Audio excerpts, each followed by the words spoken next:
Hello and welcome to this week's edition of It's Your Call, brought to you by our very good friends at Quit Now. This is where we have a look at some of the umpiring decisions from the previous round of football, as he does every Tuesday afternoon. To help me along my way, the Umpires manager, Jeff Glesch. Welcome, Glesch. Good to be here again, Wayne. Only 27 games to go, not long now. No, not long now, and we're not counting either. No, not at all. Just before we jump into some of the decisions, you can get involved. At AFL is the Twitter address, hashtag Your Call. When do you make the announcement for the umpires that will officiate in this year's AFL final series? Yeah, well, the Monday after round 23, we go through all the assessments from that weekend and lock those all away, and then we'll have all our rankings in place. And Monday night, we'll announce to the group out of training who those finals panels are. So you've got a group of how many, and how many does that reduce down to for the final series? We've got 33 field umpires, we've got 42 boundary umpires, and we've got 27 goal umpires. So that'll come down to 12 field umpires plus 4 emergencies.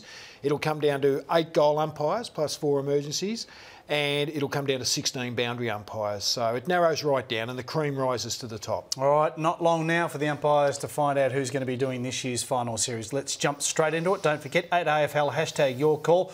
Pick out decisions, send them through, and we continue to pick out two. This one dominated proceedings, Glesch. Yes, it did, and we copped a lot of criticism. Brett Roseberry, the umpire here, setting up Steve Johnson's 5-metre protected area. There's a few things people need to have a bit of a look at here. You can see Brett Roseberry setting the mark in a direct line between Johnson, where the free kick was paid, and the goals. Brett then moves back to 5 metres and calls the players back. The players comply and they all come back.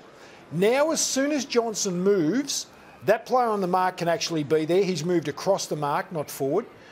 As soon as Johnson moves, we're obliged to call play on. So we can see that area is about 5.4 metres. The umpire's never going to be spot on. Johnson moves, umpires call play on, in they come. So it looks really quick because you've got two players going in opposite directions towards each other, and that 5 metre closes very, very quickly. So we'll see the players come back, complying with what the umpire wanted, clear 5 metres. Johnson's 1.8 metres. The people upstairs have worked this out perfectly. They believe it's about 5.4, and we can see he set the mark appropriately. Yeah. Johnson goes. Jack Stephen goes, and it happens very quickly. It was something that you did get smashed about over the course of the week. Are you disappointed with some of the responses from media outlets? Well, one of the reasons, Wayne, we're a bit reluctant to come out immediately after games or the following day and announce things about things is because we need to go through everything. That bit of vision there is what we call our side-on vision.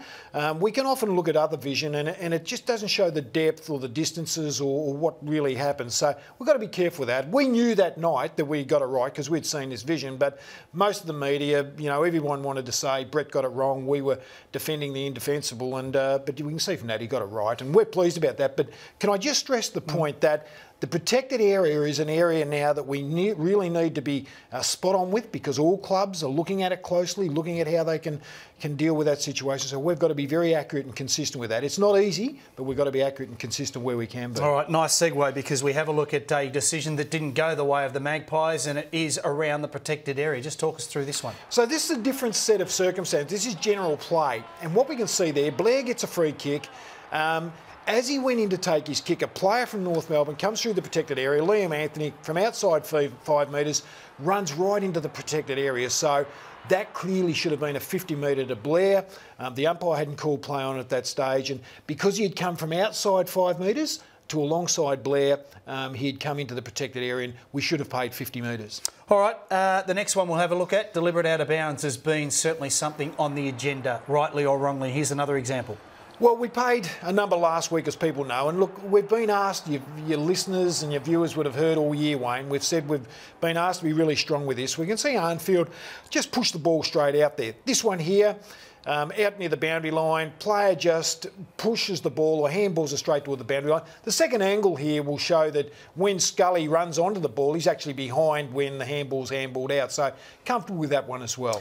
Now, a greater adherence to deliberate out of bounds, is that in response to perhaps tackling some of the styles that coaches employ, and that is they really want a lot of stoppages through the course of a match? Yeah, it's not so much the umpire's tackling, it's probably what the game wants. And one of the things, feedback we get get from fans is they like the game to be continuous and the ball to be moving around. But, you know, we see now the clubs work very hard on structure. They work very hard at scoring from stoppages and setting up structures from stoppages. So we've got to be very careful. We're not letting the clubs just put the ball out of play or hold the ball up for field bounces and causing stoppages all the time. I mean, yes, we see stoppages from time to time, but we've got to be careful. We don't let the clubs just dictate terms with those. All right, at AFL, hashtag your call. You pick out your decision. We pick out two across the course of any weekly show, and we'll address those. This is the first one from Jess O'Loughlin, and I'm not sure Bob Murphy could have done any more there. Yeah, look, Bob Murphy couldn't have done much better than that situation. He tackled correctly. He went to ground with O'Keefe. He fell to ground beside O'Keefe, and we can see that here. He goes down beside him, not in his back. Umpire should have just held his whistle there and perhaps activated a ball up, but that was certainly not a free kick against Murphy for in the back. So a mistake by the umpire on this occasion. All right, at AFL, hashtag your call. That's how you get involved. The next Twitter nomination is from Mark Scott, and this is a shot after the siren. We'll have a bit of graphic come off the back of this, but talk us through the vision. Yeah, we can see Hawthorn player Clint Young's having a long shot for goal after the siren. Now that he kicks, the ball's alive. It's up to the defenders to stop the ball from going through, but we see the Suns defender actually punch it through. So now it's been touched in transit by an opposition player. That score stands. If that ball had been punched across by a Hawthorn player, it wouldn't have stood because that would have been to be an assist to make it score. So we can see the graphic up there. A behind shall be recorded under law 12.5.1 if the football is touched in transit by another player, provided the field umpire is satisfied the scoring of the behind was not assisted by a player from the same team. So if you're on the same team, you can't fist it through and help get the score on the board. All right, final one. This is the one that I'd like to get your explanation on. We haven't seen too many of the deliberate rush behinds this year.